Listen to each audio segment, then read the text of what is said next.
And we're live. Hello and welcome to the house of Scotty P here on the 1st of September of 2023.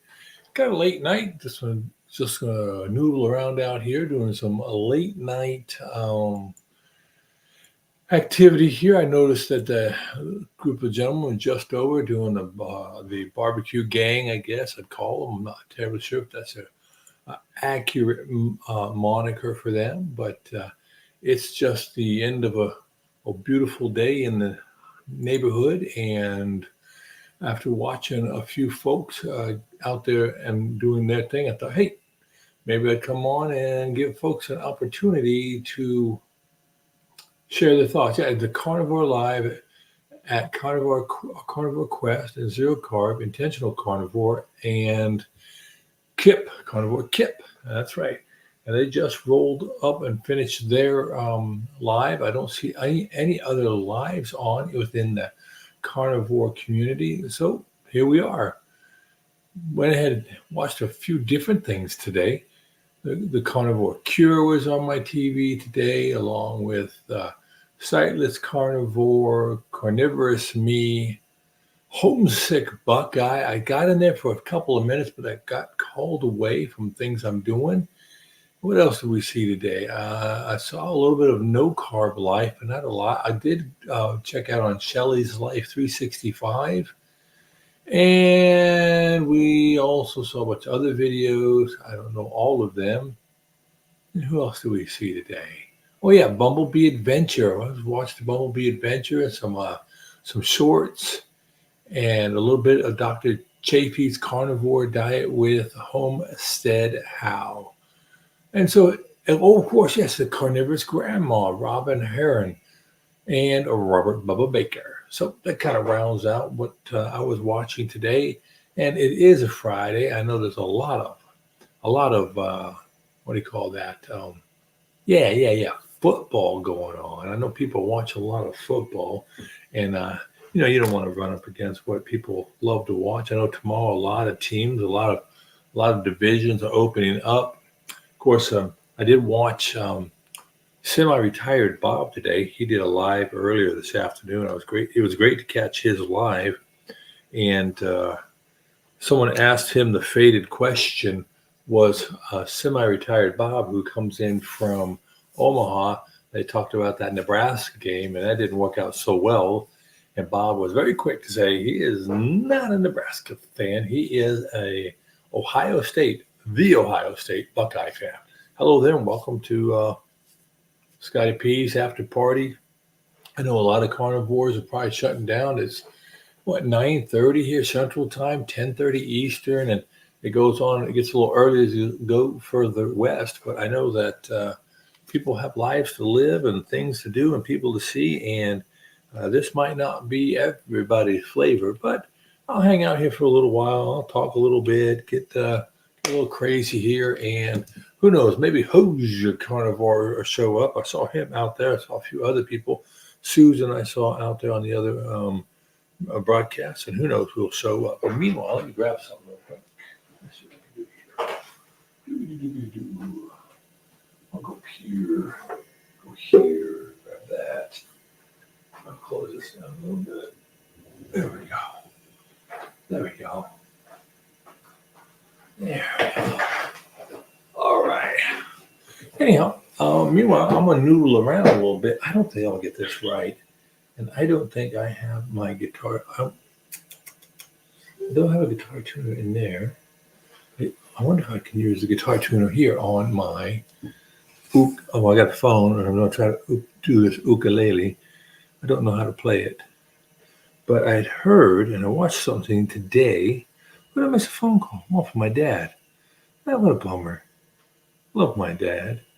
I wish I could have caught his phone call, but I also wish I had a full head of hair. What do I have? Oh, yeah, by the way, feel free to jump into the old chat box if you want to do some chatting, and we can talk about whatever goes your way. Particularly, I'm going to go ahead and put it in the chat and see if you have any NSVs today. What are your non-scale victories today?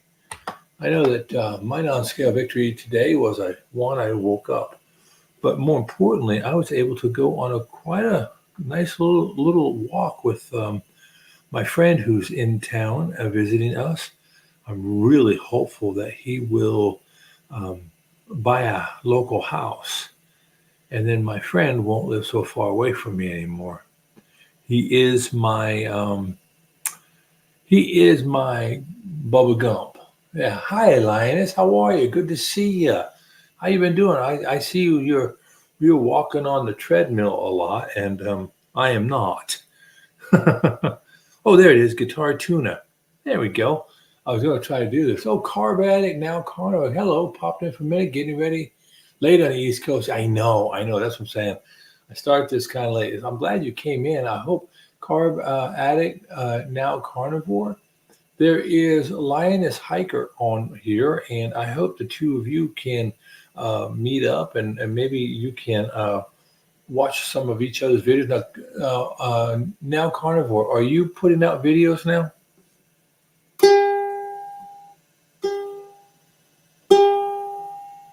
Now I'm going to do, can I do ukulele?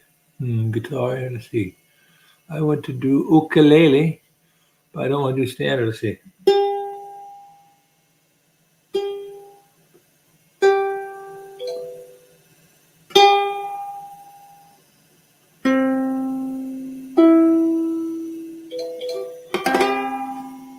That's not what I wanted.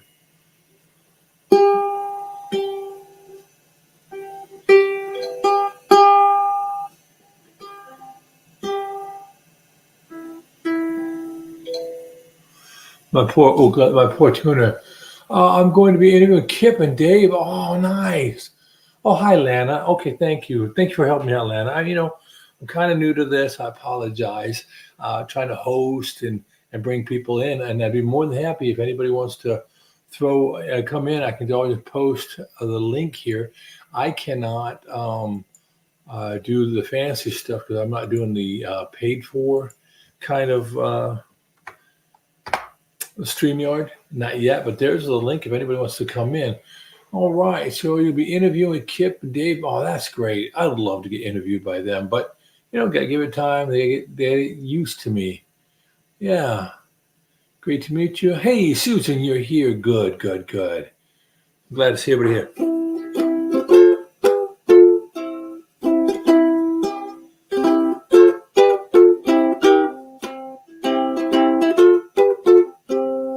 I'll put that away.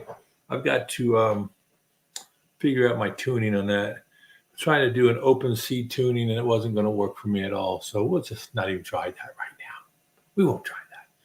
Okay, so I was not playing a tune. As I was waiting for people to come in, I thought, well, I get my ukulele. I don't know how long it's going to be, and I had seen a video today for BEBE ukulele too. No, that's not what I saw a video for. I saw a video for OpenC. All right, I have to load. Load Streamline. Now, it's not an app you have to load on your. It's a web-based. If you go to StreamYard, there you don't have to do that, Diane. You can go right to StreamYard, create an account, and boom, you're in. So you don't need to have an application on your device. I've even seen some people have done it or been able to do it maybe on a phone, but just so you know. So all you have to do is go to, let me see if I can remember it correctly here. Yeah, just go to StreamYard.com, create an account, and then when you get to doing that, we can try to walk through it. But it's a lot easier than I thought. I made it much more difficult. All right, so I'm Little Laughing Out Loud, found at Carb Addict. Yeah, I know, that's great, huh? I have a load. Okay, cool. Great. Great to have you all the way from the Hamptons. All right. Hey, that's what's great about this community. We are made fresh and anew, and we have wit and humor, and we have an ability to carry on conversations, and with our minds being freed up from plaques and amyloids from a high-carb diet. We are firing on all cylinders, generally speaking. I don't make any promises. So today was and continues to be Friday for a little bit. And on this Friday, can anybody talk about some non-scale victories? I always say my first non-scale victory today was I woke up. Didn't plan to not wake up, but I woke up. And I was able to do my daily reading and get that recording done and posted. And like I said, my friend came in yesterday. He is my Forrest Gump buddy. And we were running around looking at houses and things like that because we're hopeful that he'll buy a house here and move here within the next 3 or 4 months. That'd be so good. And then what else? We went out to eat. We have a beautiful little casual restaurant here, hamburger joint that we love to go to. So we were able to get that done. And then I went for a walk this afternoon after an evening meal. When my children were young, there was never a dull moment at the Hamptons. I bet you not. Hey there, Noah Sandy. How you doing, Renee? Good to see you. Good to see you. Thank you for coming on in. We have Lana, the carb addict now carnivore. Susan. We have Diane, the lioness hiker in here. And, of course, Scotty P. Yes, sir. Scotty. How's it going at Scotty's place? Scotty's place is kind of happening. But I like to give everybody an opportunity to discuss some things they love and some non-scale victories. And those non-scale victories can take the form of many, many different things. It can be clarity of mind. It can be arthritis that's no longer bothering you or not bothering you as much. It could be the accomplishment of reading a book or cleaning. Hey, non-scale 4 daughters. Bless you. My brother had 5 daughters. Sometimes, same here. Whoa. 6 sons. Wow. 6 knuckleheads. I only had 2 knuckleheads. 1 daughter's. Wow. It is amazing you're still saying, I know how I am. Yeah. They're all grown men now. Great. Congratulations. I'm happy for you. Mine are grown too. I'm a grandpa, like 7 times over. And I turned 61 last month. So I earned it. But one of those non-scale victories is sometimes, and I haven't gotten to this one yet, cleaning my closet. Such a challenge for me. My wife, her closet is immaculate. She goes through it on a regular basis. This has to go. That has to go. And what she has in boxes is very neat. For her shoes, all her blouses are hung up. We were both in the military, so we always hang our clothes up in a very precise manner. And there aren't 2 fingers between each hanger, but it's not cluttered. Mine, very cluttered. My physical strength has come up like good. Packing to leave the hurricane zone, I was surprised at how much I could lift and keep. That is so good, Lana. I mean, I think people don't understand the value of their health until it's missing. Wouldn't you agree? I mean, I know that's kind of like duh. But then when you get it back and you realize, wow, look what we were able to accomplish. I think that's awesome. Hydration break. Okay, got a question for you all. From your perspective of what you're looking at here, is there too much headroom here? Do I need to adjust the camera in or do something? I don't want to be gauche and messing up all the what do you got, the feng shui of the shot. Okay, there we go. Absolutely, I don't work out, but I'm still strong. There you go. I don't know about the boys doing all that. I think that the boys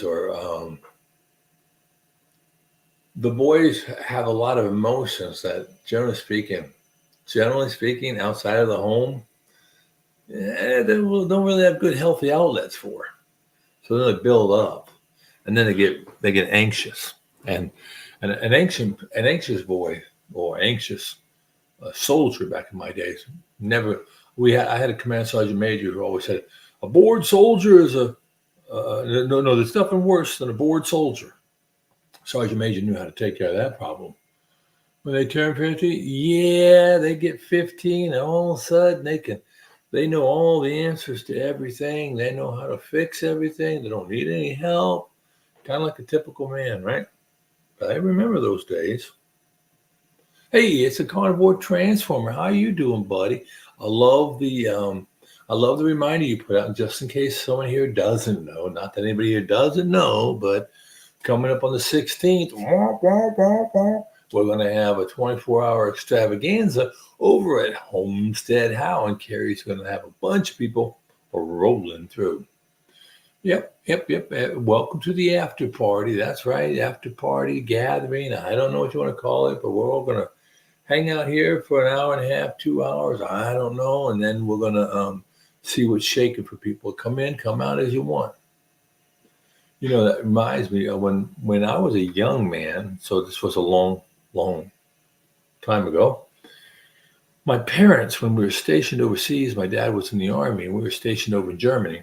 And my parents, we'll put some of these up here. I'm sorry, I don't mean to be rude. My parents ended up running a halfway house for misfit soldiers, and that's how I get it. Yep. And so what they did is this was during Vietnam War, and the soldiers could come over, hang out at mom and dad's, and mom and dad were very they're not liberal, but they were very well, let's just say they're backslidden. That's be the nicest way to put it. And what happened is we'd have, starting Friday afternoon around 4:00, 1 or 2 guys would show up, and by 9:00 at night, there'd be 10, 12 people in this little apartment. And in that little apartment, it had 4 bedrooms, 1, 2, 3, 4 bedrooms. And, but my dad would be out there, and he had reel-to-reels, and there were a lot of guitars and people playing music from the 60s, right? And, hey, thank you. I appreciate you, buddy. And so there'd be a lot of drinking of wine and beer and people hanging out, chilling, right?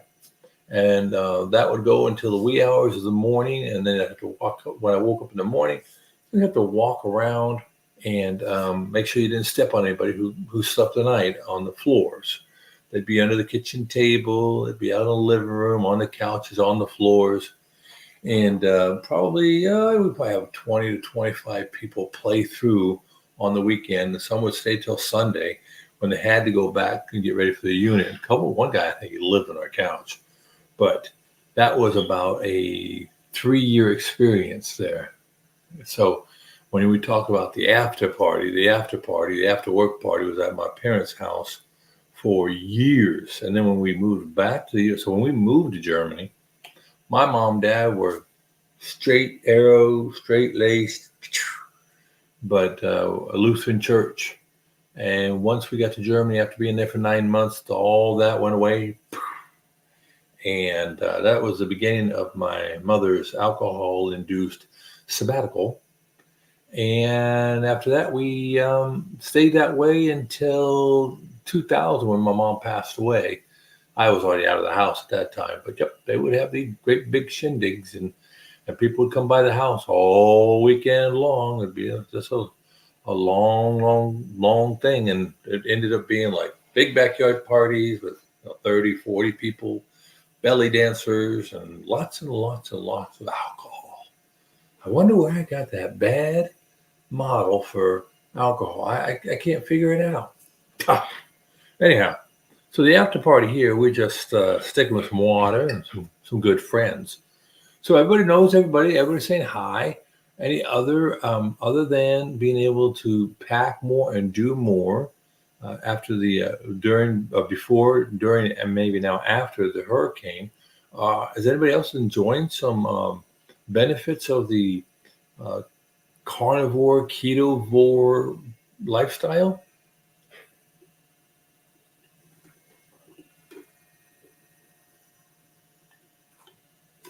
No, thank you. I mean, these things don't these channels and these things they don't happen if people aren't jumping in, aren't throwing in likes. So, like a matter of fact, can I get you all to press the like button out there on the old YouTubes? Oh, you love the way you can shop now. 15 minutes in the store and I'm done. Yeah, ain't that the truth? I tell you, I agree. And I would love to do more of that. I should have had a picture the other day. I didn't get one, but I was shopping in the military installation, the commissary. And this old boy, he had to be every day of 80 plus. All right. And he had his cart full of nothing but meat. I mean, you know how the big shopping cart is, right? It was filled up, no lie, one third depth or more, front to back, with meat. It had to be $400 of meat in there. And there's one lady who goes shopping in there. She'll get 3 or 4 carts filled to the brim with meat and all the stuff. That's about $3,000. But they say she has like 9 children. So for those of you with the 6 boys, I'm sure you can understand that. But yeah, shopping for me is pretty quick. And you can go right by the fruits and vegetables and the jellies and jams and peanut butter. And for me in my store, then you got all the fresh vegetables and some of the canned stuff. You hang a turn, come around the other side. You have your seed oils, your packaged seasoning, and marshmallows, and some other canned goods. And then you get down to the other end, it's all the baked stuff, Duncan Hines cake boxes. But on the right hand side, you do have canned portobello mushrooms, and then some more canned goods, tomato sauces, and things like that. You flip around the corner on the other side, and now you're going down. I want to say the noodle aisle.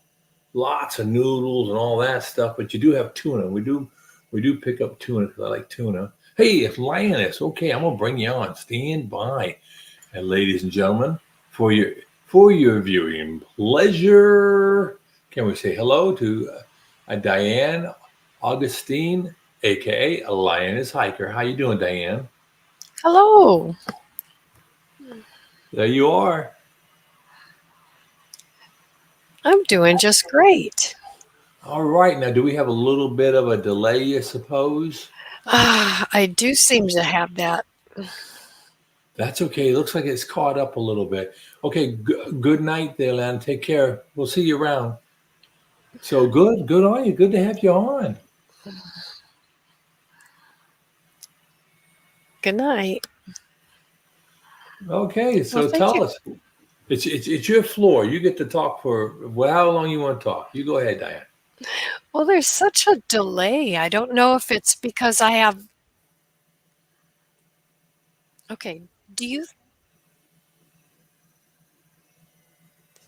do you think it's because of Wi-Fi?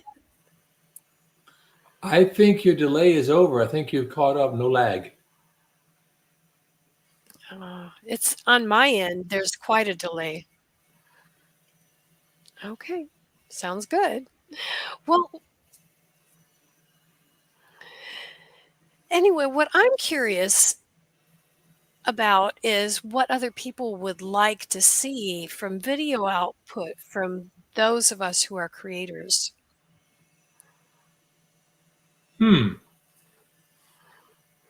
I like you pretty much have 3 formats. You have your out on the hike format, Mhm. you have your on an exercise machine format, and then you have your at home. I don't know where your at home format. I'm gonna call it at home format. And those 3 are pretty good. I really like them. Well, gotcha. Okay, thank you. I'm hearing an absolute echo of everything that you say. I'm hearing it twice.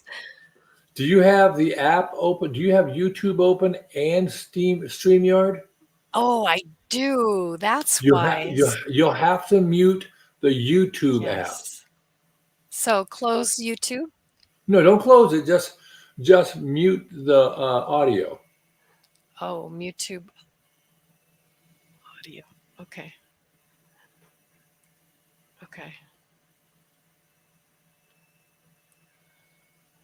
There's a bit of a delay on her response here. There it is. Okay. Muting that. Hooray. Is that better? Uh-oh, we lost you for a minute. That's okay. When you get a chance to come back in, I'll just pop you back in. I Susan, our point acidity water. We have zero water filter dispenser. Came with a digital water test. All right, good, good. Good water is always good water to have, right? All right. So while we wait for Diane to get her technology to agree with what she's trying to do, we'll tread water here for a couple minutes. That's us chickens, and we'll see if we can convince somebody. We got devices not connected yet, Diane. I don't think your headphones or your camera are being recognized at this time. But don't get frustrated or flustered. I know I got very frustrated when I tried to do this. So once you can get your camera, you may have to restart your camera. Sometimes when you start with a camera and then you lose it or you go back out, you have to restart the camera and then restart the app. So take down StreamYard and then take down your camera, then restart restart StreamYard and see if it automatically fires up your camera, okay? Meanwhile, we'll just chitty chat amongst ourselves. I see there are 5 people here. If I could, I see we have 4 likes on the like bar. I appreciate that. You know, at some point in time, as I can continue on with this, one of my goals is to become monetized, because once I'm monetized, then I can do more things with this hobby and let the hobby be self-fulfilling. So my understanding, and if any of you know differently and you can help me out, that is, I have to get 1,000 subscribers and 4,000. Oh, there you are. I see you. Let me bring you in. Stand by. And you are back, Diane. You are back.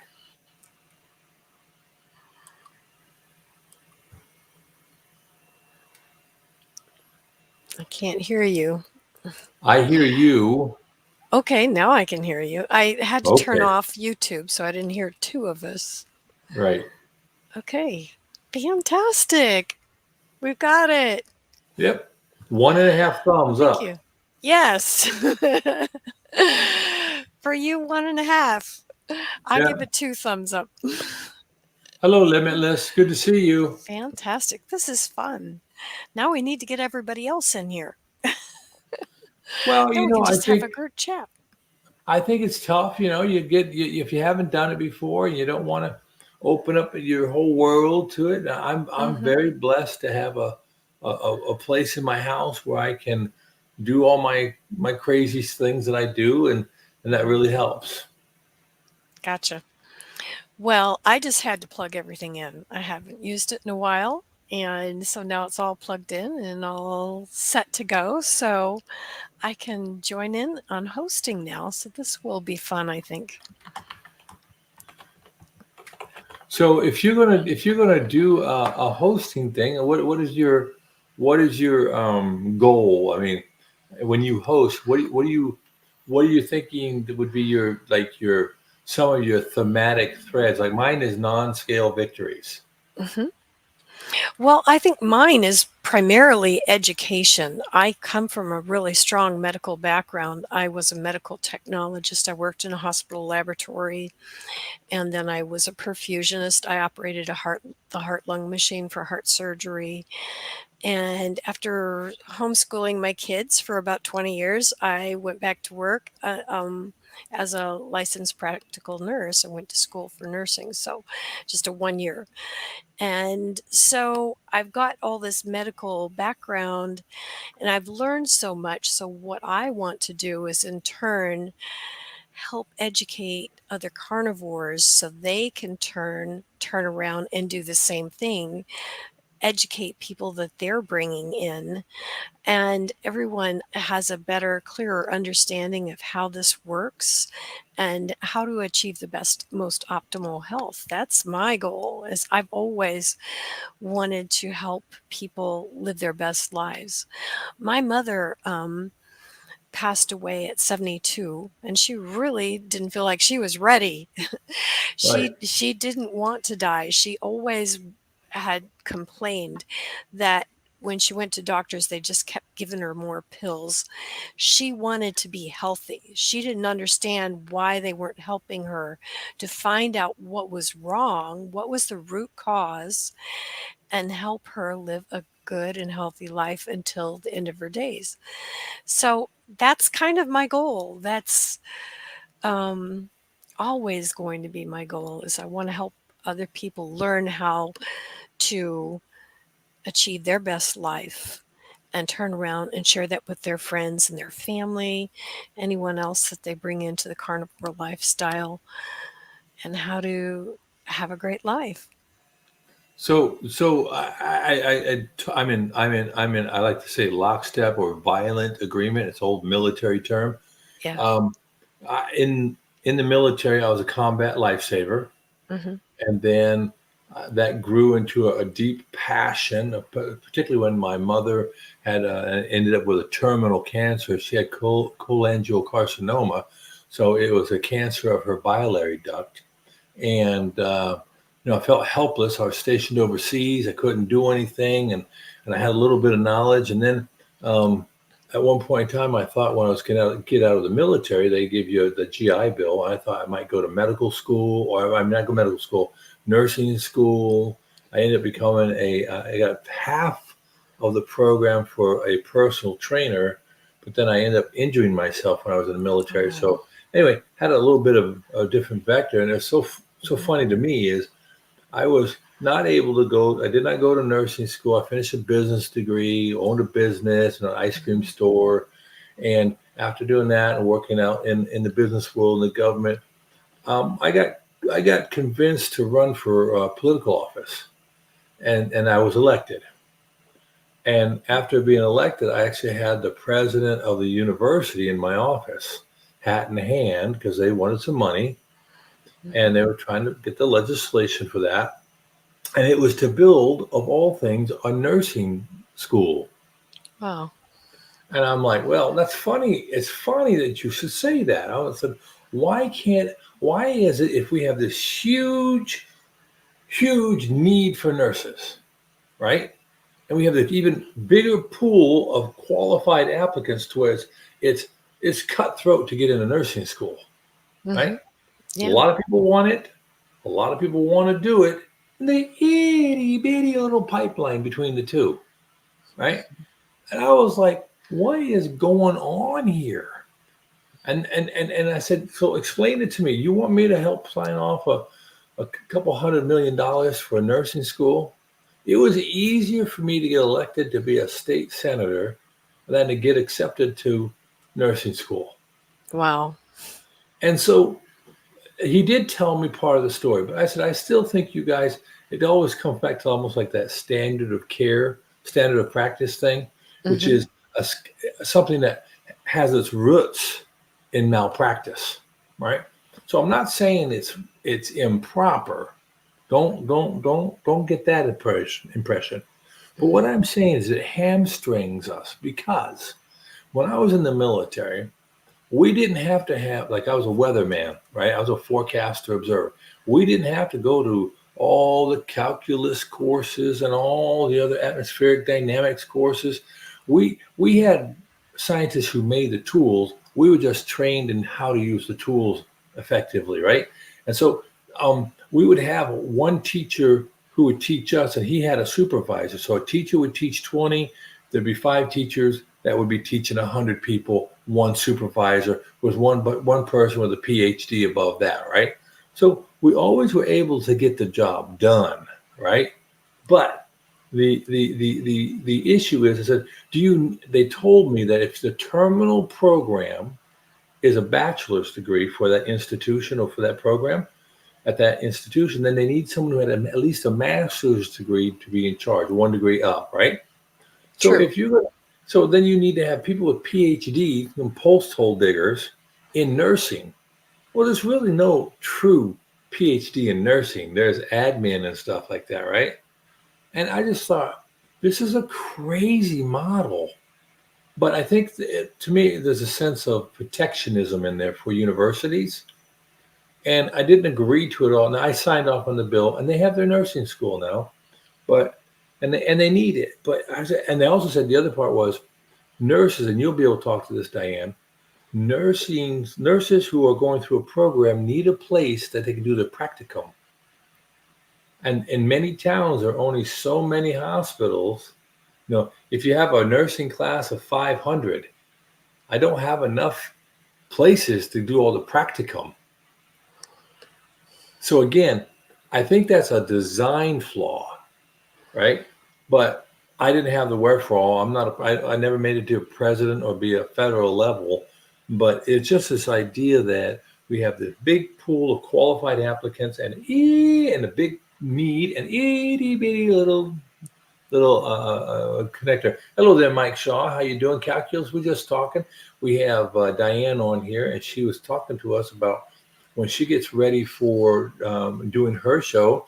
A major pillar of all she was going to do was medical education, and I was telling her my backstory and my kind of understanding of that, and how I am absolutely infatuated with medical knowledge, and in particular the lymphatic system. But anyway, go ahead, Diane. Go ahead and take it from there. Well, basically, it's funny that you would mention that because that was what caused my mother's death. She had lymphoma, non-Hodgkin's lymphoma, and that's not supposed to go to your brain, right? So, they do this scan, and the scan is called a PET scan. Mm-hmm. And I'm sure a lot of you may be familiar with it, but maybe some of you are not. So I'll go ahead and explain that as briefly as I can. When someone has cancer, if they make them go on a ketogenic diet for 3 days prior to the scan, that starves the cancer cells. And then they give you glucose, an IV glucose, with radioactive tagged Mm-hmm. glucose molecules. And what they do is they put you in under the scanner, and then all of the cancer cells are sugar hogs, and they Mm-hmm. just suck up all of that sugar that's radioactively tagged, and it shows where the cancer cells are in your body. Well, they scanned her from the neck down because she had non-Hodgkin's lymphoma. Well, I guess my mother was just one of those odd zebras. She actually died because she had tumors in her brain. So the whole thing is that I took from it when I learned about the PET scan and I learned about cancer cells being sugar hogs. And I told her, I said, you have to stop eating sugar. Don't have anything with sugar in it. Of course, I didn't know about, you know, carbohydrates and how easily they broke down into sugars at that time. Right. That was way early on in my medical career.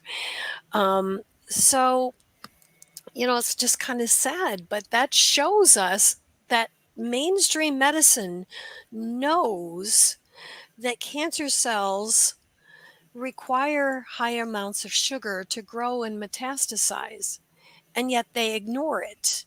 They never tell cancer patients, stop eating sugar, stop eating carbs. But, if they're using this technique in order to see how much the cancer is spread through somebody's body, well, certainly they could use that as a treatment too, right? Right. So this, But they've known about the impact of a high carbohydrate diet as connected to, um, let's say, dysfunction within the body, right? For Mhm. 120 years, because they used to treat the epileptic seizures of a child Right. with a highly ketogenic diet, not Mhm. a carnivore, because they don't want any insulin spikes at all, and they'd make that diet 90% fat, right? And it's Right. very Right. difficult to eat a 90% fat diet. And Right. so, because in those days, all they could do was jam a letter opener up along your nasal cavity behind your eye, and they would scramble your front of your brain, or they cut the corpus callosum so Right. that the energy wouldn't, the firestorm wouldn't go. Because it was just interesting, because we know myelin is what coats the nerves, Mhm. and when you have either epilepsy or Parkinson's, or, oh, there's another disease that is escaping my mind, but it's a disease of the myelin sheathing being removed from the neural networks, which causes a shorting across the synapses and all that area in there. And so it's MS. That's what it's, MS. Mhm. And Right. so I have been trying to evangelize on a couple of videos before. There is a body of evidence to suggest supplementation with C18 long chain fatty acid, known as stearic acid. They're Mhm. using that as a modality for treating Parkinson's disease and so many other things, because it turns out that our cells actually have a built-in dedicated receptor for stearic acid. And within 3 hours of eating something with stearic acid, our mitochondrial function in vivo, so we're not talking about out of thing, in vivo, in people, real time, in 3 hours, your mitochondrial function improves dramatically. And so, Yes. where do you find this C18 stearic acid? Well, you're going to find it, of course, in beef. You're going Right. to find it in butter, ruminant of meats, a couple other things, and amazing, a couple of vegetables, which I don't think we need to eat, but it's because it's so Mhm. small. And the highest source of stearic acid is in cocoa butter. There you go. And so I actually went out 3 years ago. There's a gentleman by the name of Brad Marshall. Mhm. And Brad Marshall started this thing called the croissant diet. And he is a big brain guy. Like like do you know Dr. Benjamin Bickman? Yes. Okay, a big brain, Yeah. postdoctoral, way down into the lipid world, right? Right. Right. So this guy, big brain, and he figured this stuff out. And so he started making this thing called fire in a bottle or fire starter.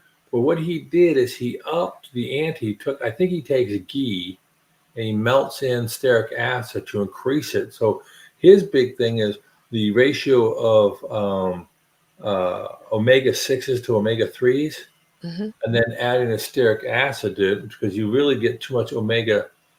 I want to say omega 6 in the American diet. I think it's omega 6 is way Yes. overloaded. Exactly. So We need more three. he actually raised pigs with a higher omega 3 instead of the omega 6. He didn't feed them the Oh, soy. cool. Okay. But the whole thing is, on his croissant diet, he said he made the croissant because he's a chef. He's a professional chef, amongst all the Okay. things he does, right? And a microbiologist, not microbiologist. I'll get to science later, but he made his classic croissants, but he threw in this stearic acid. And stearic acid is actually what a lot of people use for makeup and coating candy and food, because it's a long chain fatty acid that is a cis type a chemical, which means its bonding is on the same side, which, by the way, plays way in the big into the LGBTQ cis.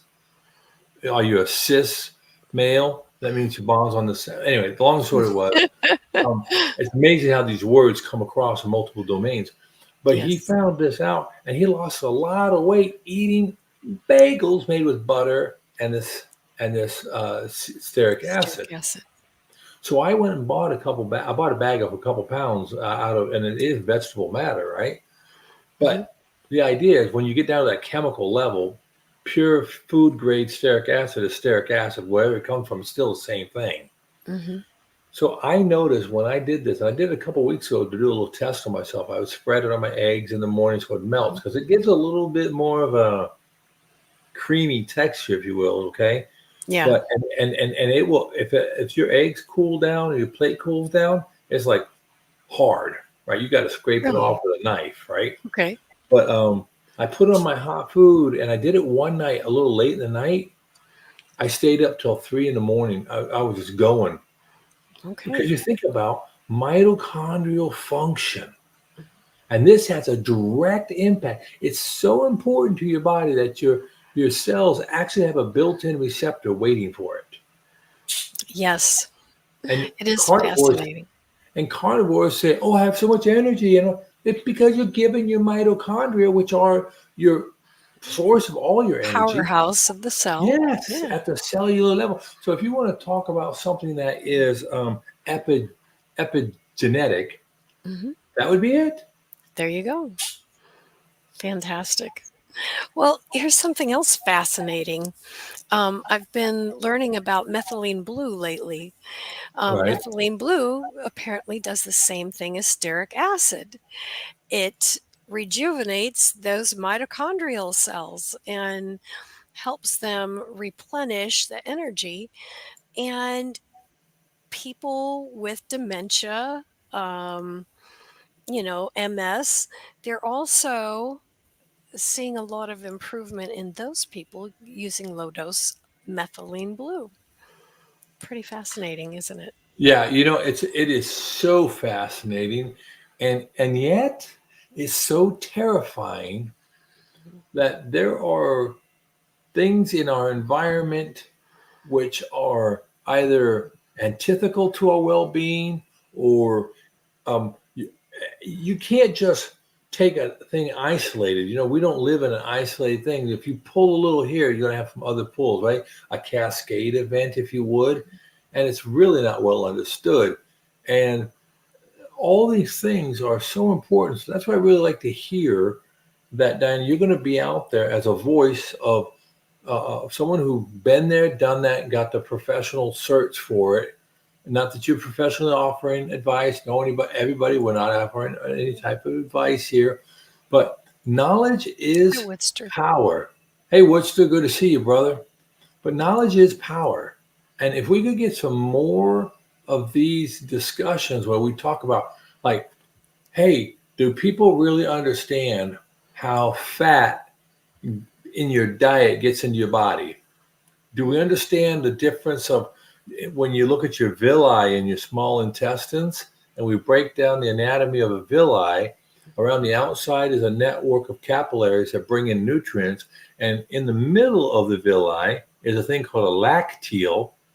Gosh, I wonder where they got that name. There's a lacteal, which is a super highway compared to everything else, that brings the lipid up, goes across the barrier there, the epithelial barrier, gets broke down, reassembled. It's kind of like in Willy Wonka in the chocolate factory. Yes. People don't realize how things move in your body. They have to go across this very important barrier. So they get really broken down to a lot of very organized, designed processes. It crosses over into the body, then gets reassembled, moved, and does all sorts of stuff. Well, that fat that comes up in the villi and the lacteal, it goes into your lymphatic system. Hmm. And that lymphatic system doesn't have a pump. It doesn't have a heart like your blood system does. And the lymphatic vessels are very delicate. And so when they do, like you said, non-Hodgkin's or Hodgkin's lymphoma or breast cancer, right? And they do the surgery, what do? They do a mastectomy, they take out the tumor, and they take out some lymph nodes. Now your lymphatic drainage system is compromised. And a It lot of is. people will get that mastectomy. A lot of these ladies will get a mastectomy, men too. They'll get an arm that's totally rigid and unable to move because of cellulitis, and the lymphatics go in, but they can't come back out. So they needed Like, lymphatic massage. Kathy Bates was a national spokeswoman for that. Did you know that? not, I'm just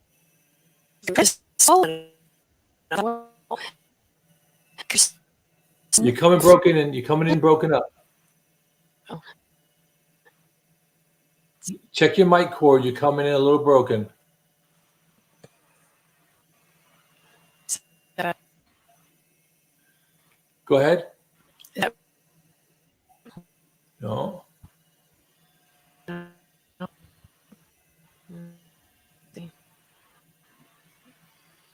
Maybe I talk too much.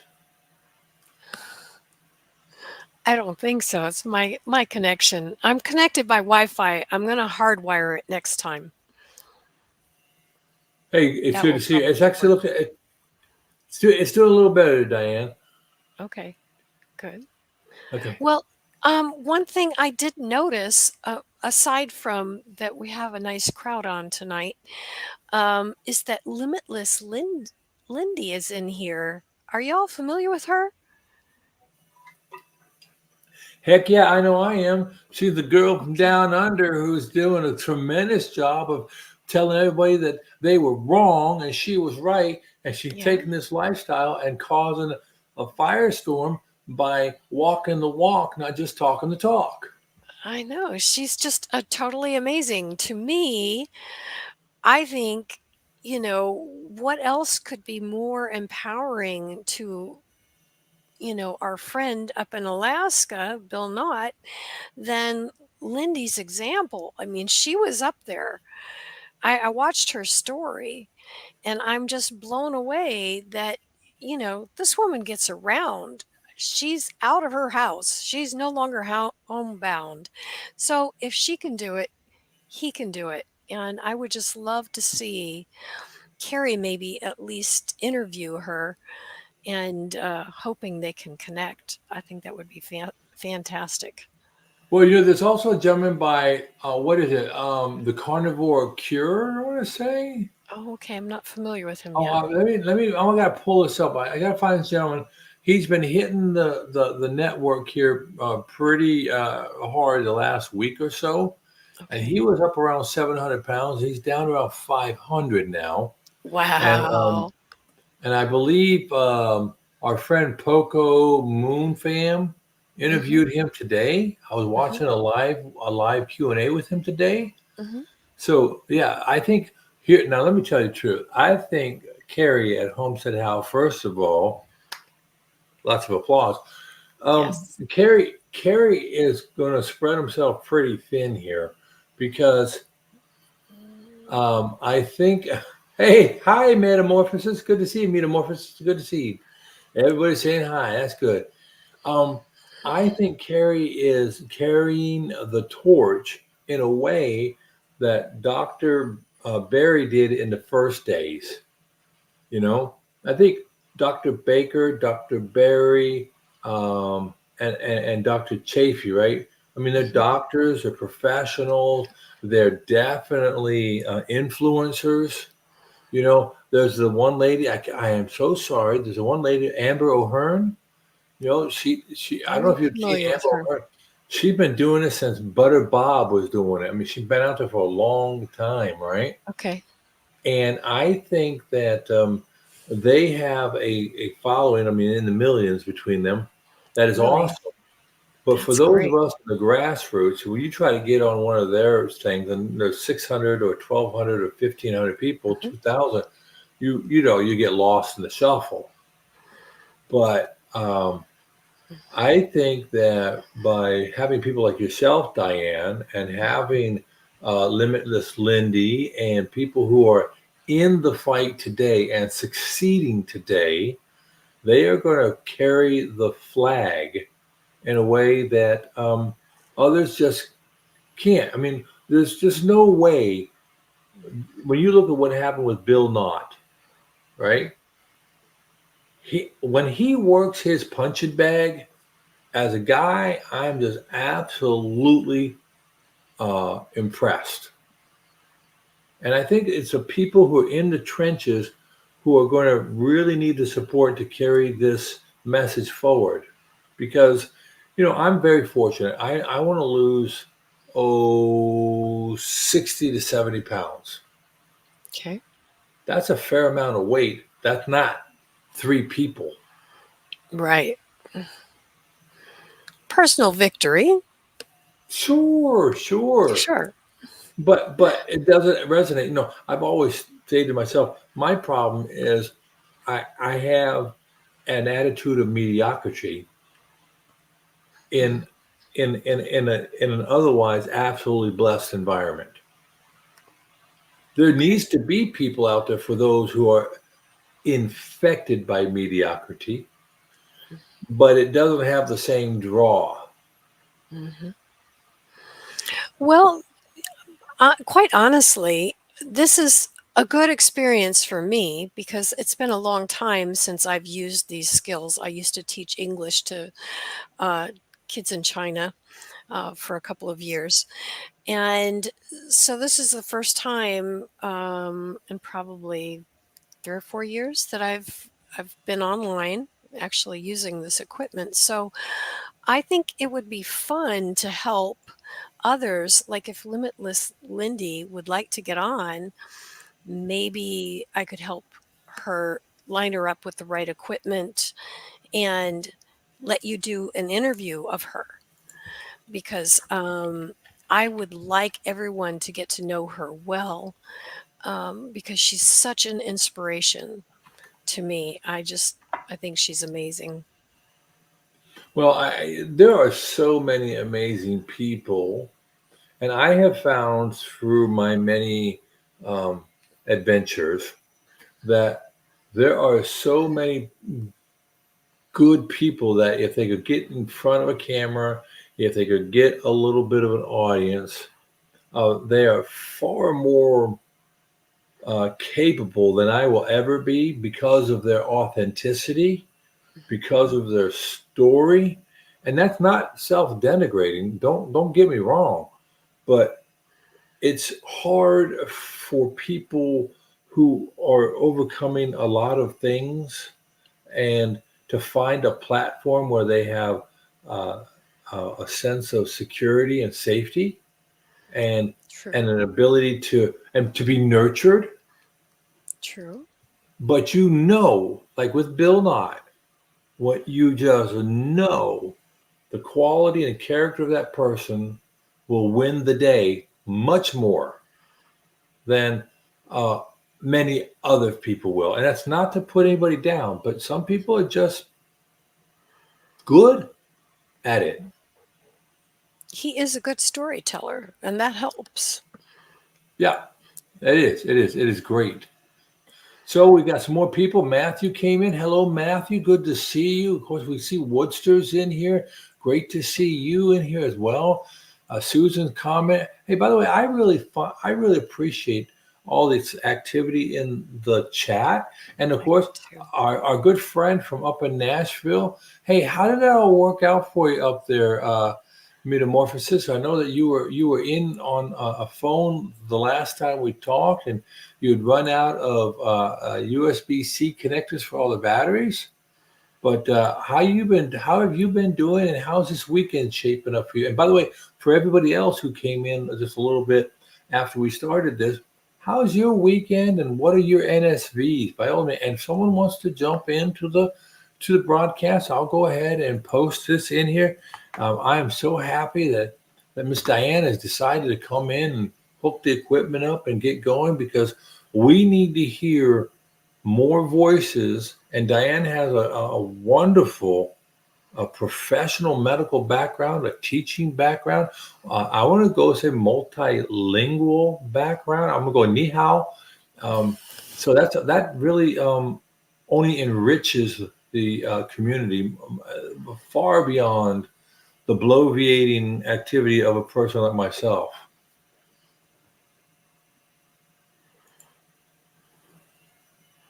I think you're quite educated beyond the typical person as far as you've just been curious and you've really dug into the cellular level of how everything works. And I don't find that in a lot of people.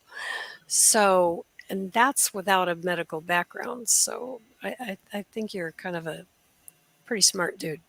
Well, I'm an oddity to be sure. And yes, I have degrees, and I've got all that stuff. But you know what Mhm. I've learned that is, I only have a master's. You know what I mean? But I thought about go getting a PhD, but I thought to myself, I don't think the level of effort was worth the return on investment. I mean, I've already accomplished a lot of things in my life. I mean, if what I can do from here on out is to have a positive net effect on someone's well-being, and perhaps if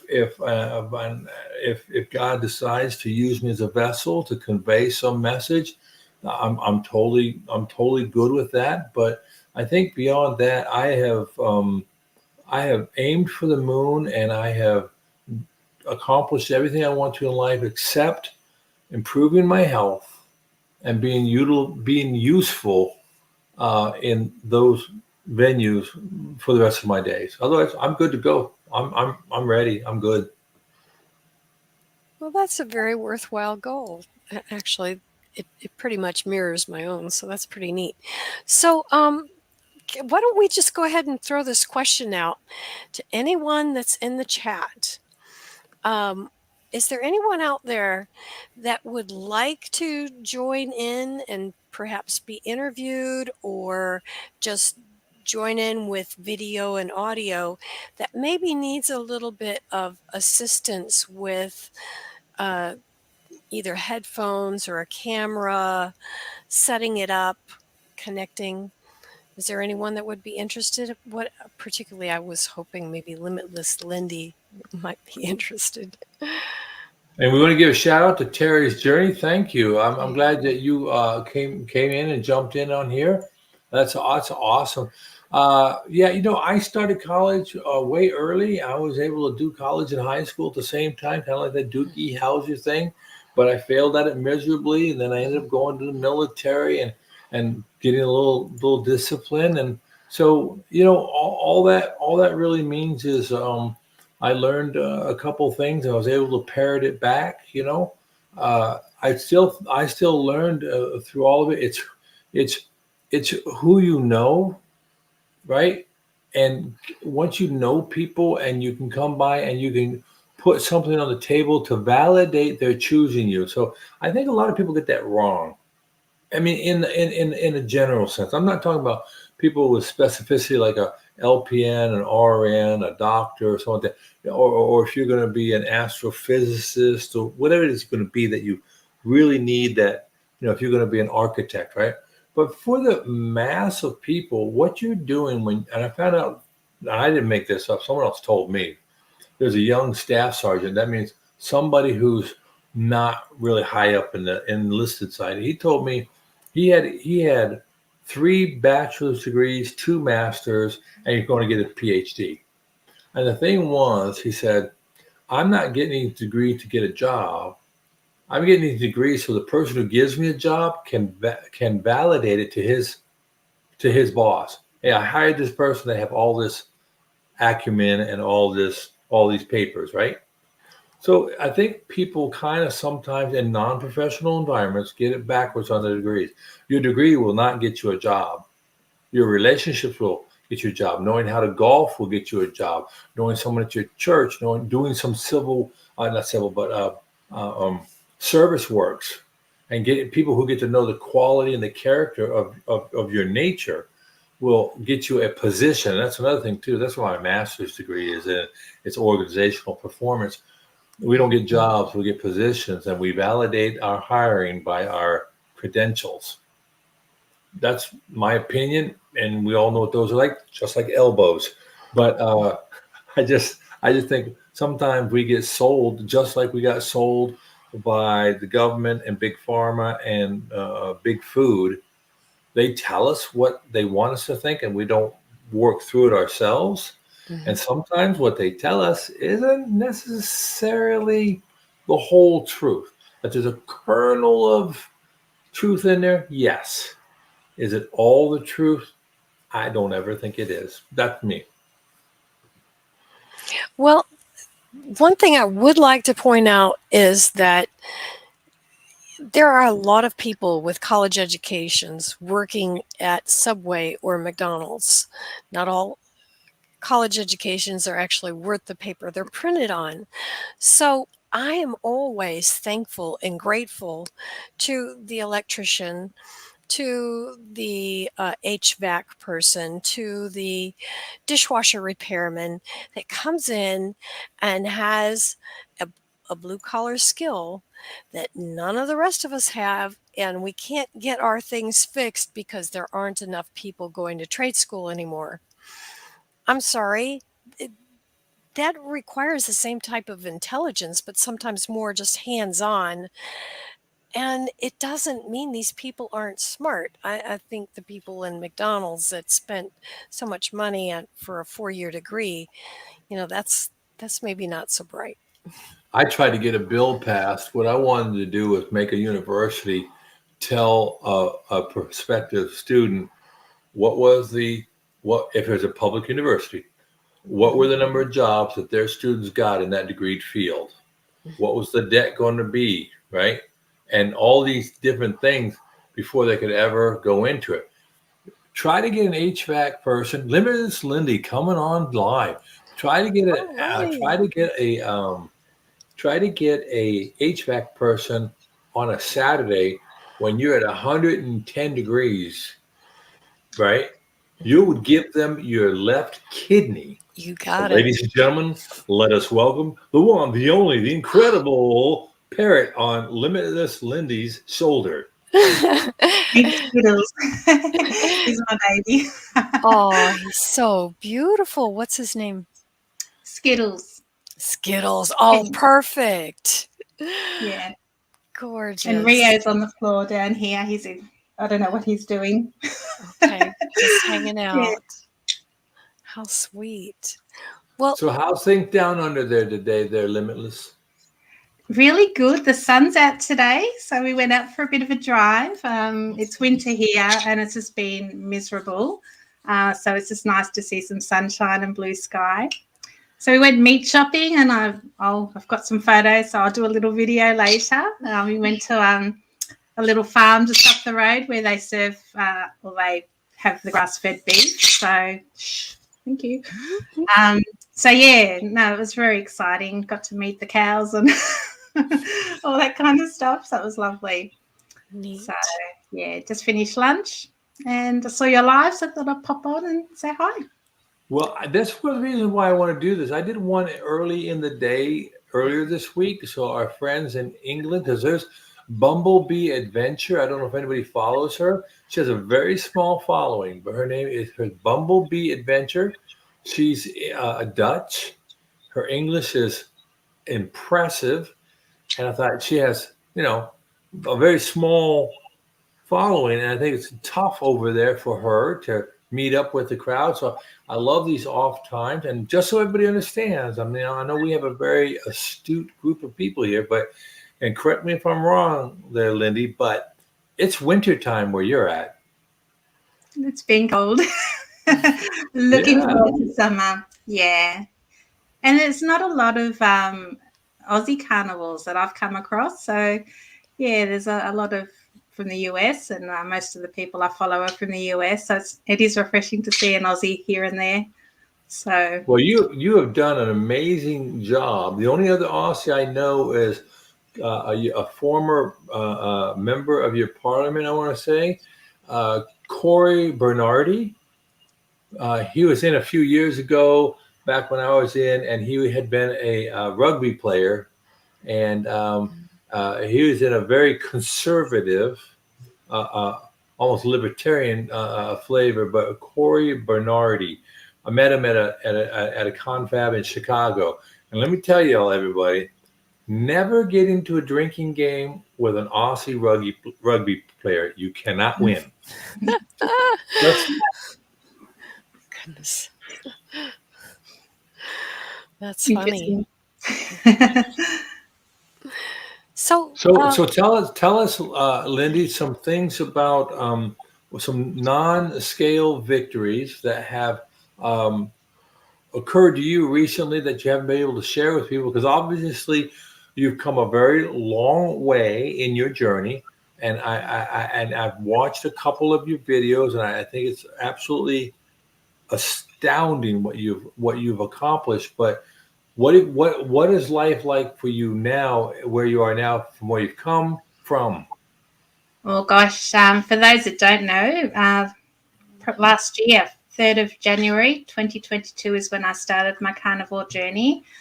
I don't know what my highest weight was because my scales max out at 700 pounds, which is about 350 kilos. So I was way above that. I was housebound and I couldn't do much at all. I could walk from one room to another. Life is miserable. I had I was depressed and I had lymphedema and I was just swollen. Oh, I was a mess, to be honest. So that's when I started Carnivore, was January last year. And I had to reach out to the Steak and Butter gang, Emily Harvo, and she helped me start my journey because it was not just about what to eat, it was more mental issues. I use food for comfort. So trying to break that habit was a really big deal for me because things happen in life. You get stressed out, you're depressed because you feel so bad that it's just so easy to fall into that slump, and then you just eat just to try and get rid of the emotions. So breaking that was a really big part of my journey. And I'm free of all that. The food freedom I have now is just amazing. I'm down to around almost under 300 kilos. I'm at 303 kilos. Oh, sorry, it's 303 pounds now. So I'm so close to getting into the 200s. Hoping next week I'll see, or the week after I'll finally be down there. So life now is so much better. As we mentioned, I'm getting out now. I'm doing a lot of I bought a car with all the money I saved, not eating takeout and all that crap food. I've managed to get a nice little deposit and bought myself a brand new car. I went on a cruise in November with my girlfriend, my bestie, and that was the first holiday I've had in a long time, to go on a cruise ship and walk from one side of a ship to another. That was a bit of a chore because I don't exercise much because I just couldn't walk. That was being in a public place and with all these people. Sorry. It's just been an amazing, amazing adventure. And the fact that I can go out with my beautiful girls and my family and do things, experience life again, it's just precious. So life has been totally transformed since, in 18 months, I've got my life back. And I'm amazed. Like it's been it seemed like a long journey, but it's come up so quickly. Yeah. So how long did it take you to get from housebound to be able to getting outside and doing things? Well, look, I don't know. My life is pretty numb. Like I was numb to life. So time frames and things like that, I don't know. And this is a reason I do regret not taking photos. There's hardly any photos of me back then because the delete button was my best friend, or if I saw physical photos, I'd rip them up. I don't have a lot of I didn't take measurements, even though my coach has said do all this stuff. I'm like, yeah, sure. And I refused to do it because I hated myself. I didn't want to see what I looked like. I didn't want to know how much I weighed. I was numb to my life. I didn't want to look in the mirror. Now, looking back, I wish I had all that stuff so I could say, look, this is where I was and look where I am now. And I'm so proud of myself. Mm-hmm. Mentally, sometimes I still feel like that person. It's really hard. Like you go out and you go to a cafe or a restaurant or something, and I'm looking for the biggest seats. Am I going to be able to squeeze in between the tables? Or, when you walk in between the tables, sometimes the tables are close together. Am I going to fit? I'm too scared to go to the toilet because, can I fit in their cubicle? I mean, those little things that people just take for granted, because they don't have that issue. these are things that are on my mind. You know, my husband would drop me off at the front door, so I didn't have to walk from the car park to wherever we're going. Sweet. You know, all of that. I don't sit in booths, you know, the booths when you've got like the table and booth seats, because I could never fit. I can now. It's like, but I look at them and I think, oh, am I going to squeeze in there? And all these things go through my head. And when I do, it's just an amazing feeling. So I can totally agree and understand, because like going to amusement parks or all those things were never a reality. And oh, by the way, Diane, I noticed your cat may be noticing Lindy's bird. But I'm just saying. Here he is. Lindy, I'm so glad you brought up the ideas of the social challenges when we are adiposity blessed, right? When we have plenty of extra us. Society is not built for that. And like you said, restaurants, stores, but even getting into your own private car to go places, to find out. I mean, yes, it's embarrassing to go out. Yes, it's tough to go out, but you can't even get to that point, right? And so in a year and a half, now I'm going to ask you, and you don't have to answer, but I'm going to suspect it was a 10-year journey to get to your heaviest weight from wherever you started, 10, maybe 15 years. And I think Sorry, go on. No, I think what's missed many times in this discussion is what you said very quickly, 18 months. Mm-hmm. So if you think about it, we spend 10, 15 years getting to where we are and 18 months getting away from it back to what you have now, right? And it's like we tend to want to be an instant gratification society.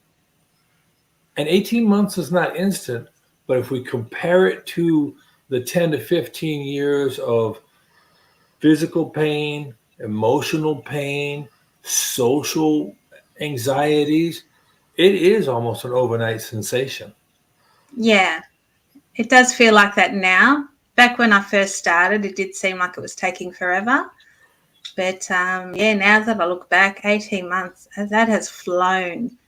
And I am a completely different person now. So, yeah, for those people that sort of think, they want the quick fix, it is quick when you're in my position now. At the time that you're doing it, though, it does seem like it's going to take forever. It's, I've been going through a bit of a stall with my weight loss, and I'm like, there's still so much to go. I'm nowhere near, what I'd like to be at.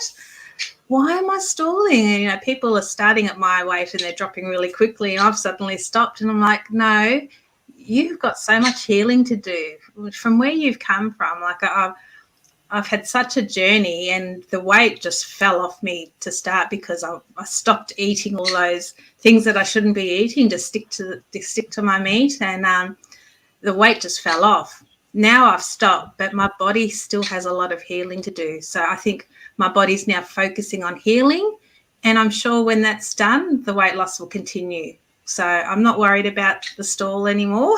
But you just have to sort of step back and think about wherever I've come from and where I am now, and, what to expect. So, that just realizing that, this is a healing journey as well. And really the healing is more important than the weight loss. That's just the cherry on top. Even though I had so much to lose, I'm so sorry. Hey, Diane, I'd like you to try to frame a question for me, okay? Yes. That I'm going to ask to Lindy and everybody else. And that is, when we're on this journey and and it's more in a medical line, when you're on this journey, where you were when you started with your health, right, and all your health markers, and where you are now, you are in a complete different scenario. So I was dealing with this lady, she was by the name of Shelly's Life 365. And she has 8 more pounds she wants to lose, right? Mm-hmm. And she's just got this mental thing, this is the number I want to be at. Well, when we're unhealthy and we pick a number to get to, we don't have anywhere near the knowledge base that we gather over the journey. So that maybe that 8 pounds was an erroneous goal if you've improved your bone density, which for women is critical, if you've improved your muscle volumization, your tendons have gotten thicker. It could be that 8 pounds or the goal that you have, Lindy, that you made when you were at your highest weight is not just, I don't want to say it's unreasonable, but it doesn't fit to the science of what you've done in the miracle of your transformation. Am I getting any words in there right, Diane? Oh, I agree. You are. So, Lindy, now that you're getting out more, are you working? I'm wondering, are you walking more often? Are you doing any weight exercise? What is your activity level? It's been very sedentary for most of the time because I was in pain. My back was always on fire, and I've been too heavy to do much.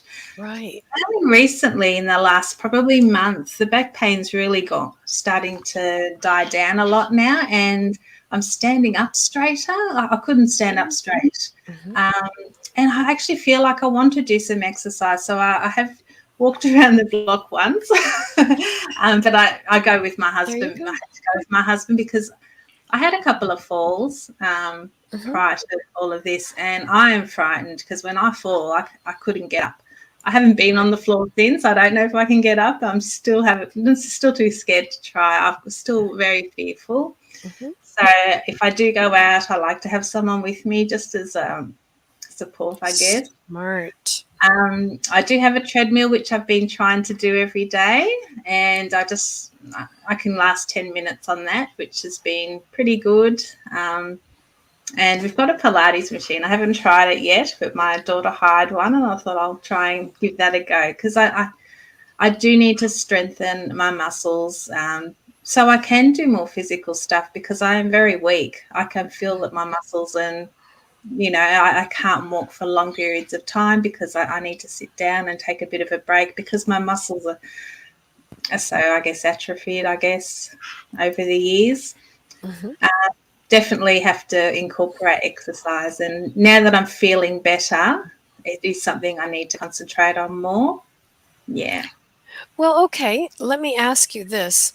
If you're doing 10 minutes on the treadmill, say once a day, is that what you're doing? Yeah, I'm That's trying about to. 70 minutes a week of walking that you're getting in, and I can't help but think that you're building some muscle doing that. You may still feel like you're weak and that you have a long way to go, but I think that explains why you're not seeing the scale change because we have to remember that muscle weighs more than fat does, right? And bone density as us ladies get older, our bones, especially if we're not eating properly, our bones become it's called osteoporosis. They're not as dense. And once you're starting to nourish your body properly and exercising, now you're going to start putting bone density back on. And so you may not see the bathroom scale move for a while, right? Okay. Have you ever done any measurements with like a measuring tape? Of like your neck, your arms, your legs, Or waist. clothes. You can use your clothes to measure. You can use clothes too. Yeah. Oh, definitely my composition has changed because my clothes do feel a lot better. There you go. Yeah, so I can definitely see changes, and even just like I was very solid, very full of fluid, and everything's very floppy now. So I don't want to give you too much of a visual there. It's not on the pretty side, but yeah, I can feel it that I am losing weight and becoming I have a lot of loose skin and stuff. So I definitely see that I am losing, but yeah, the scale isn't moving, and that's where I sort of thought, yeah, obviously I'm healing, and the muscle weighing more than fat. That sounds great too. I'll take that. There you go. There's another thing. I think there's another thing that we'd all be well served to remember, and this is in no way a slight, But I noticed early on that like with really big men, their calves are incredibly large and strong, Hmm. right? That's because they're carrying a lot of weight. So I would submit that what you're feeling in fatigue may be more attributable not to lack of strength, but maybe some electrolytes being a little low, things like that, because you have to think about it.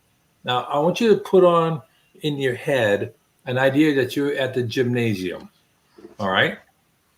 And you're lifting, Okay. you're lifting 600 pounds on a barbell that's on your neck, and you're doing a squat. It has 600 pounds on it.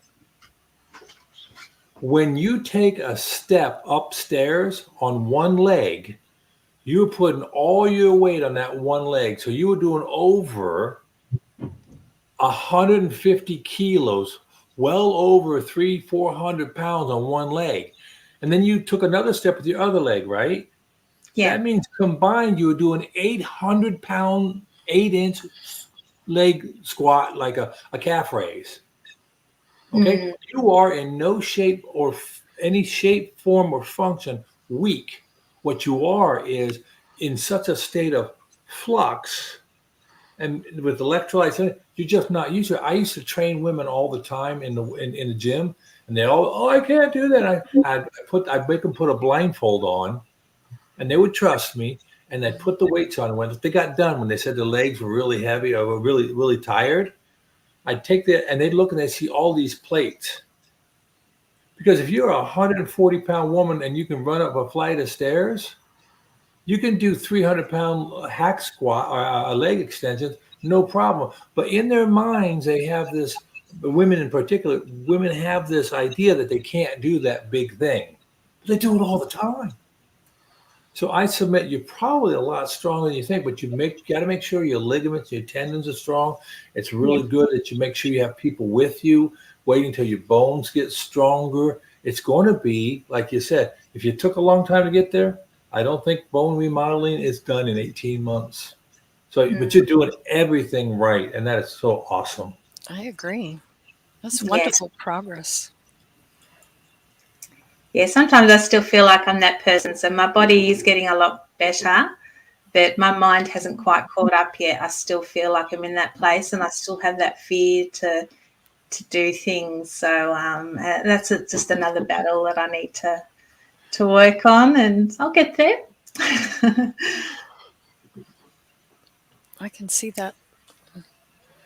Well, I'm just playing through some of the things. We're talking about being 5'9" or something. So, how tall are you, Lindy? I'm about 5'3", 5'4", somewhere around there. Okay, I'm 5'6".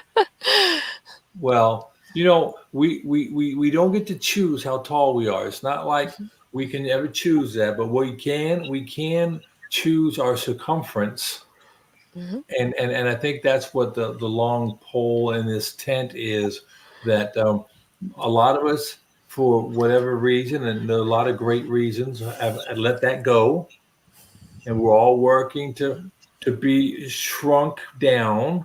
Mm-hmm. And in that journey, we're finding so much freedom. And I think that's an amazing story here, Lindy, with what you've told us about. You can see it from the glow and your smile, and that so that freedom, like what you've achieved, a lot of people don't know what it is until they don't have it, right? And then you cherish it, and I'm sure that becomes your motivation, right? And that motivation, because I know when I would be deployed somewhere, we'd go away and leave our families and do the things we do, and you don't realize when you're back at home with your family, you may get so used to your condition, like that frog in a pot of water that's being boiled, you don't realize how maybe bad or toxic it has become. And then when you're pulled out of it for an extended period of time, you're like, it wasn't really all that bad. And I would really like to be back there again. And while they had components that weren't healthy and good, I'd like to be there. And maybe now I'll even work on those things. And that's what we've been doing, and you've obviously done a lot of. Now, can you talk to your family that you have? I know that you lost a lot of family recently, and I know that's hard, but you have a lot of people around you, I'm sure, in your local community, and they're probably all going, My husband and daughters, they're just amazing, very supportive of what I'm doing. My husband is part carnivore most of the time. Through the week, he's really good. Sometimes he does have his little things at work, which is fine, but nothing comes into the house. My daughters are not. One is still just doing the normal standard diet. The other one she's a type 1 diabetic, and she is doing low carb sort of keto. She's 32 now. She was diagnosed at 10 years old. So she's been on a big journey herself. But she's doing low carb, and she rings me up occasionally and says, "Oh, I had a steak for dinner," and like I'm so excited for her. And she loves her veggies and stuff. And I'm like, just keep low carb if that works for you. Your levels are looking really good. Keep doing it. That's really good. So I'm so proud of her as well. Anyone else in the family, they think I'm nuts, and they still, "Oh, you're going to have a heart attack, blah blah blah." And I'm like, well, if I had stayed the way I was, I had one foot in the grave. Look at me now. Which Lindy do you think is the closest to having a heart attack? The Lindy at 700-800 pounds, or me now at 300? So I'm definitely in a much better place now. So I just sort of shrug those comments off now and just say, I know I've done my research, and I feel amazing. So I know this is right. It's working for me, and this is what I need to do. So I sort of shrug all of that off. Friends as well, they think I'm a little bit nuts, but they're liking the new me. I'm happier. I had a permanent frown on my face before. Life was miserable. Now they can't shut me up. I've always got a smile. I'm glowing, and they, every time they see me, it's like, "Oh, Linda, you've shrunk even more." And I'm just like, "Oh, thank you." I'll take that. So, yeah, it's a nice feeling. Everyone was concerned about me, and I wasn't. I was just in such a hole, and I was scared to come out of it too. Like if I did start a little bit of a diet and I'd start to feel like I was losing weight, it was almost like a security blanket to quickly eat again to go back. It was like I was too scared to come out. It's just the weirdest feeling. It was like a security for me, just being that overweight. So whatever happened on the 3rd of January 2022, something just clicked in my head, and it's just been amazing since then. I don't know what happened that day to make me commit to carnivore, but yeah, I wish everyone could experience that, whatever it was, and have that feeling. So, are you journaling now at all, Lindy? well, I've started the YouTube channel, and Bill did inspire me when I saw his story. It just broke my heart because I know exactly what he's going through. And I thought I'll try and reach out some way. Maybe he can see that, I was in that position, and look at me now. In 18 months, I've turned my life around, and that, it does go so quickly. Hopefully that will inspire him to stay on track and stay the course. So my coaches were sort of wanted me to do a bit more journaling and maybe start a channel to document my whole journey. But back then it was like, no way. I was part of the Steak and Butter Group gang, and they'd have weekly, I think 3 or 4 Zoom meetings a week. And I'd sit there in the meetings with my camera off. There was no way I would show my face. I was so embarrassed. I was disgusted in how I looked. And I didn't want people to see me. I mean, everyone on the group, the community there, it's such a wonderful community, and they've all got their own issues, but none of them looked like me. They were all beautiful people. Yes, they had medical issues, and some had to lose weight, some more than others. But to me, I would have been happy to be any one of those people. I was like 3 times larger than most, I was just too embarrassed to put the camera on. So, yeah. So, Bill inspired me to come out a little bit and show my what have I been able to achieve? Mm. I really think that maybe even if you could go back and you could sit there and say, like, take a stick man and draw a stick man, and then go back in time and say, how did I feel maybe at 6 months, 12, and just write your thoughts. You don't have to share in the video, or maybe you could find some things that are going, like, think about Christmas, think about the big, whatever your big holidays are that you celebrate, and how you felt, because I think there are a lot of people in your situation who would love to have a signpost out there to sit there and say, yeah, you don't have to be, you don't have to show yourself. You don't have to be flamboyant about everything, but you need to find a way to love yourself and to show yourself some grace. And and I think, like, what you've done, what Bill Knott is in the process, what Susan has done, other people on here have talked about losing. I think it's real important that you chronicle, and try to go back and think about it, because you can probably look at your wardrobe. You can look at your wardrobe. You can look at, like, medical appointments you had. Like, could I go to them? Could I not? You can look at things, events. Like, no, I know COVID put a great big crimp in a lot of things, but you'd be surprised what you can piece together and say, it was at this point for yourself. It was at this point where I said, I'm going to go outside and do my shopping, like your first shopping experience. And the other thing I'd say is, are the people in your family, are they jealous of you for being successful? Is that a question for me? Yeah, Are look, they jealous? Because some people really do get jealous of successful people. to be honest, I have a weekly meeting with two of my friends. We sort of run a business together, and last night we had the Zoom meeting, and the two of them sat there and, oh, I'm so tired. Oh, this hurts. Oh, that hurts. And I just sat there with my jaw sort of dropped, listening to them. They sounded like two old women. They had so many, when they were jokingly, one was sipping on iced coffee and the other one had a block of chocolate. And it broke my heart, the way that they were complaining about all the ailments that they've got. And here I am feeling amazing. And they know I do carnivore. And one of them actually said, oh, you're going to die of ketoacidosis. I did it 10 years ago and ended up in hospital. And so they're not really supportive of it, but they're happy to see that I'm sort of improving. It really just saddened me to see that they were not feeling well and experiencing these issues, which I know could easily be resolved if they ate better. But I think they are jealous because I am losing the weight, and they've even said, geez, you're aging backwards.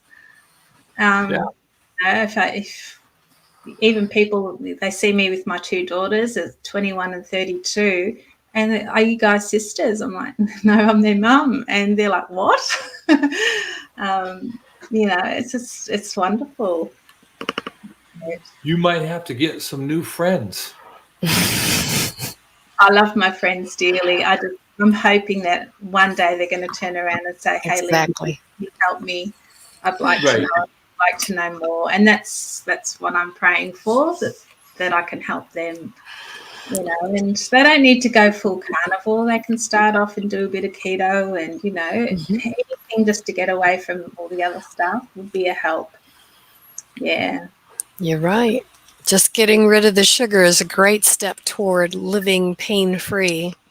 Yeah. I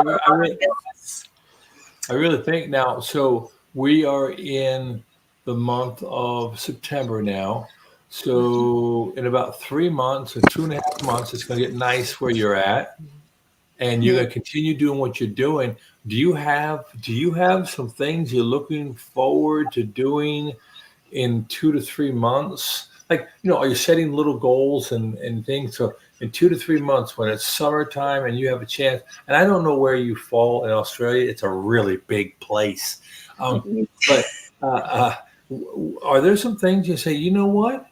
Last summer I couldn't do this because you only, a year in or something. Are there some things that you're looking forward to doing? Like I know you said you went on a cruise, but are there maybe some cross country trips or somewhere you want to go and say, I couldn't ever have dreamed that I could go to this place, whether Queensland or wherever it is where is you were thinking about that you're going to be going to? Yeah, well, it's only in the last few weeks that I've actually really started to go out. I went to the local shopping centre. We've lived in this house over 10 years now, and I'd never been to the shopping centre. It's a big local place. Yay. We went there and I bought myself some sneakers so I could actually, like, I haven't bought anything in a proper shop for years. I actually fit into sneakers now so I could do my walking. So I do plan to do a bit of hiking. So my daughter lives sort of in the country. So we're going to go there, and she's got some beautiful hiking trails around her house. She's already tested them out, and there's bench seats every so often if I need to. So that's another big plan. My husband's going to bring his drone out and, do some filming on that and take the animals. So that's on the cards. What else? We went to the market last week, the local market. They've got sort of a bit of a farmer's market and crafty things, and we walked around for about an hour. I walked around for about an hour. That was so nice. I mean, the market wasn't great, but just to be out amongst people and, being outside and just walking around, browsing and window shopping kind of thing, it was just so nice, and I haven't done that for such a long time. So just getting out and just doing those little things.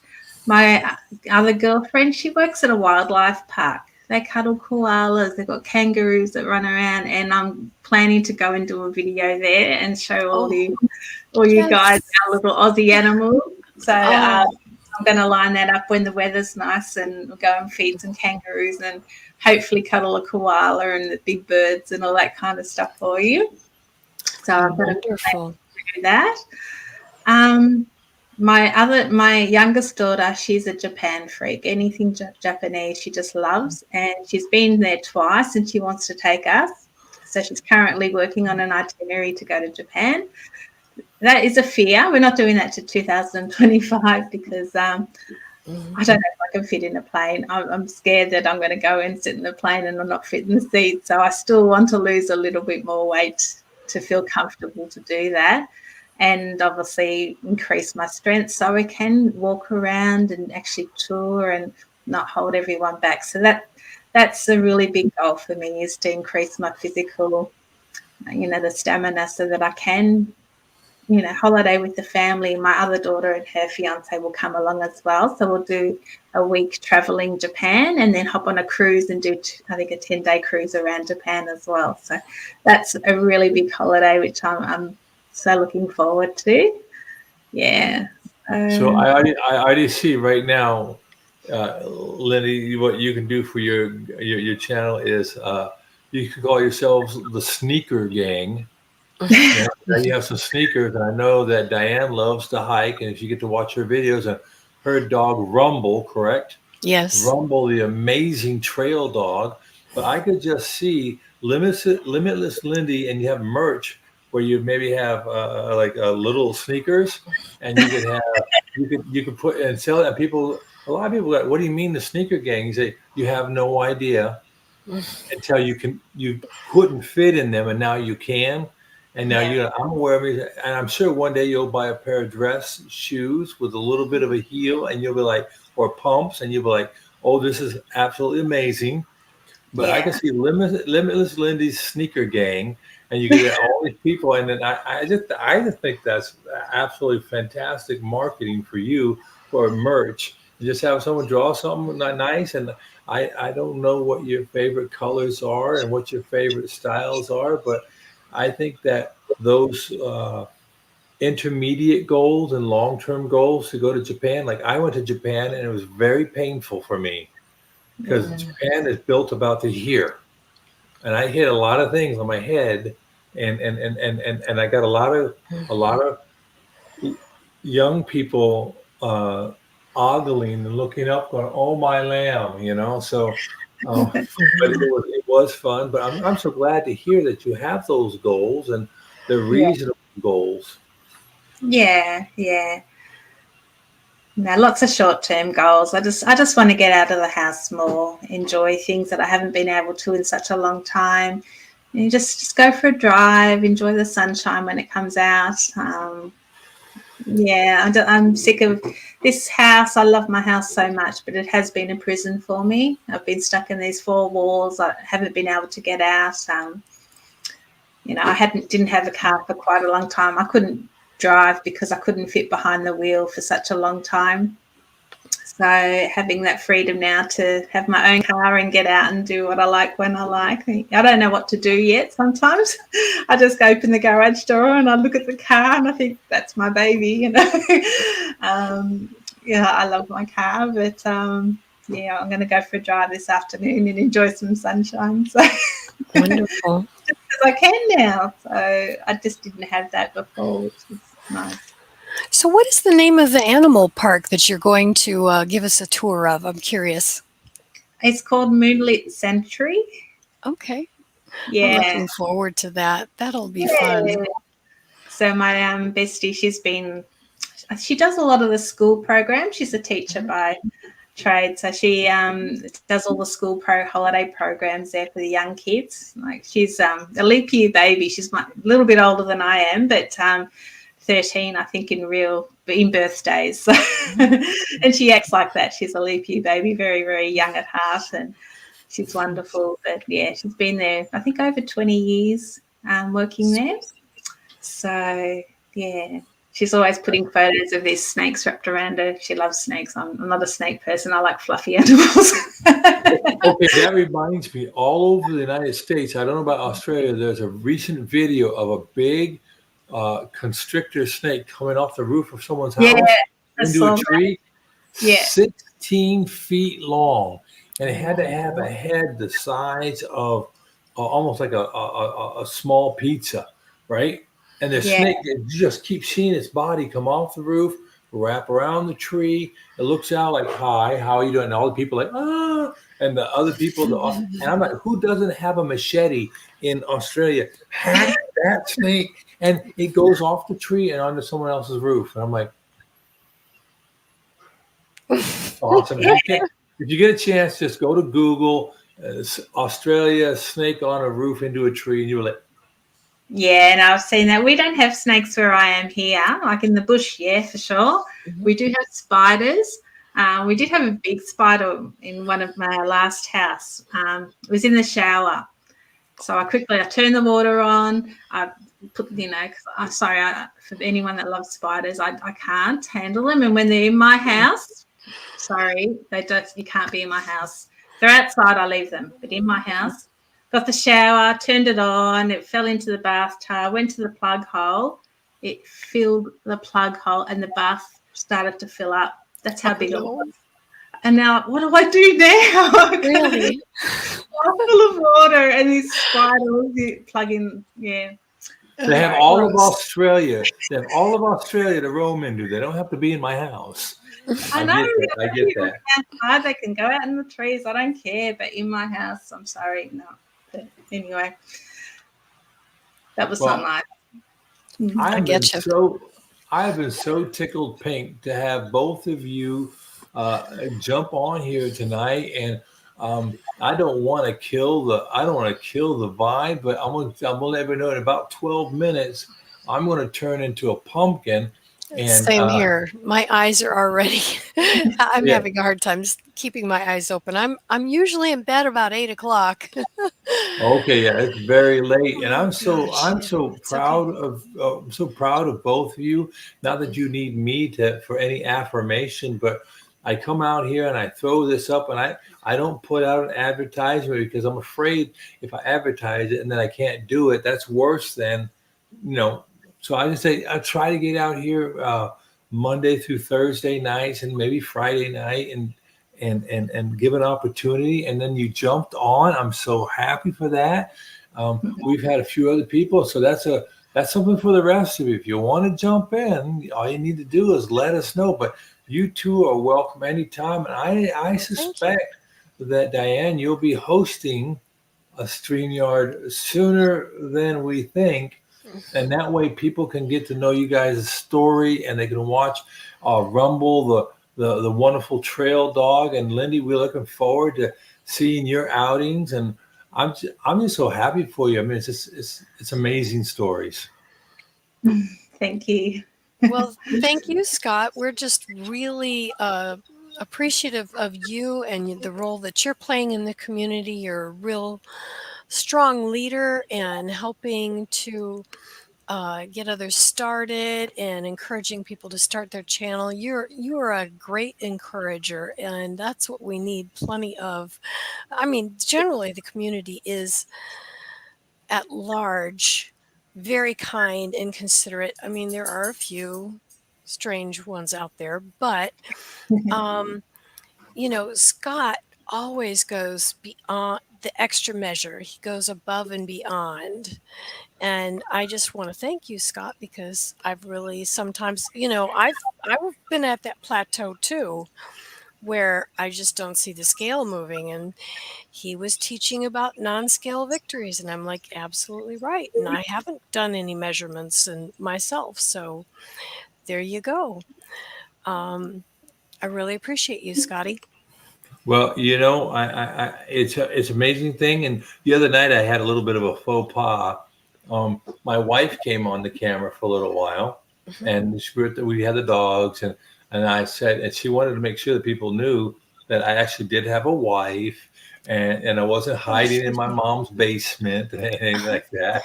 And I made something about, I'm not a loser. I am married, and that was a really insensitive comment, because there are a lot of people who aren't married, and they're wonderful people. There's no mea culpa on my part, but that the fact is that I sit in here in this little environment, and I talk at the TV. I call it my little TV. The wife likes to watch the big TV, and I come in for the little TV. And then the people that actually show up and we interact, and it's fun. Really an amazing and special thing to be able to interact with, like Mike Shaw and Susan and Matthew and all the people that come in here and metamorphosis, and just to be able to spend an hour and a half with people who are like-minded in this world that is so topsy-turvy. Mm-hmm. You're right. Well, I think we all suffer from foot and mouth disease occasionally. I think I said something on a chat earlier, and I didn't realize how it might have come off sounding, but somebody was talking about coyotes and chickens and just poultry in general, and how if you're going to have poultry out in the middle of nowhere, that the coyotes are sure going to be some company pretty soon. It's a buffet. A buffet, yeah, if you don't keep them properly fenced. Anyway, I said something about, well, one person said that she'd cook up the coyote and serve it to their poultry, and I said, well, geese are pretty fierce, and I've known a lot of coyotes that were more afraid of my geese. Well, and it's not just the coyotes, but a friend's father, the whole time I was growing up, his wife always kept a pair of geese. And the man couldn't go in his own backyard without a broom because the goose would attack him. They were Mischief and Troubles was the name. And the goose would, anytime she was on a nest, well, she would just leave these enormous bruises on his thighs or buttocks. That goose would bite him. And, that grows a healthy fear in a man. And I was thinking of some other people that are afraid of roosters, likewise. And I just found it kind of comical that, the coyotes and the guys figured out, hey, geese and roosters can be kind of wicked, and maybe you should steer clear. Yeah, absolutely. Yeah. And see, that just goes to show there's always something we can learn, and that someone else knows it. And in this community, the diversity of knowledge is almost limitless. And so with that corny type of comment, I'd like to give Linda, I'd like to give you a minute here if you just want to say anything to kind of wrap it up and just share something with us. Look, thank you for the opportunity to jump on. It was lovely. It's the first time I've ever done a live, so you've popped my cherry there, which it was lovely.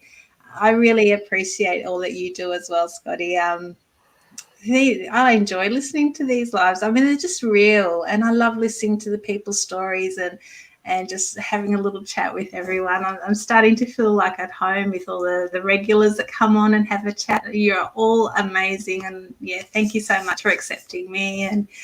And I just look forward to keeping on, just doing this and getting to know everyone a lot better. But you are all just such beautiful people. So thank you. No, thank you. Thank you for sharing your story. Thank you for your courageous efforts there. I mean, there's so many people who won't take that first step, who don't find that wherefore inside them. In this environment, we have a lot of believers and a lot of people who put their faith in not themselves, but in a Heavenly Father.